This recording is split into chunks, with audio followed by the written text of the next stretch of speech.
มลูกผักหอมปลอมใส่ก้อยใส่ลาบเด้อร้านขอสัมผัสในได้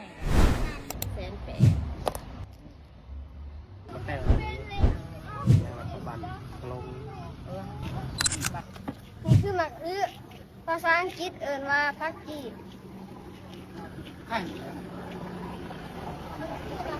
ภาษาอังกฤษบอกว่าโพสบายดีมือนี้ทางโรงเรียนแก้วปัญญาของพวกเฮาได้ไปทัศนศึกษาสำรวจการค้าขายตามท้องตลาดที่แขวงสารวัน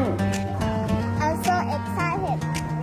พวกร้านหูซึกตื่นเต้นและดีใจที่สุดเลยที่ได้ไปทัศนศึกษาในครั้งนี้จุดประสงค์ก็เพื่อให้พวกร้านได้เรียนรู้และพัฒนา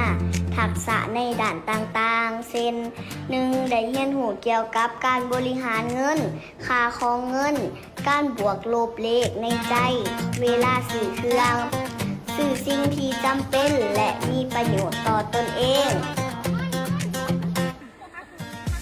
ผักขมิ้นลูกผักขมิ้นจะออก 2. ได้เรียนรู้การนำใส่ภาษาและการสื่อสารนักเรียนได้ฝึกความกล้าหาญในการเว้าจ้าการถามราคาการต่อรองอย่างสุภาพและมีมารยาทในสังคม 3. ได้เรียนรู้เกี่ยวกับระบบนิเวศและแหล่งอาหารที่พวกร้านกินในทุกมื้อนี้มีแหล่งที่มาแนวใด 4. เรียนรู้เกี่ยวกับการจำแนกและจัดหมวดหมู่แยกประเภทสิ่งของ หมวดของสด หมวดของแห้ง หมวดเครื่องบริโภคและอุปโภค 5. ได้เรียนรู้เกี่ยวกับบทบาทและหน้าที่ในชุมชนเห็นอาชีพที่หลากหลายเช่นแม่ค้าพ่อค้า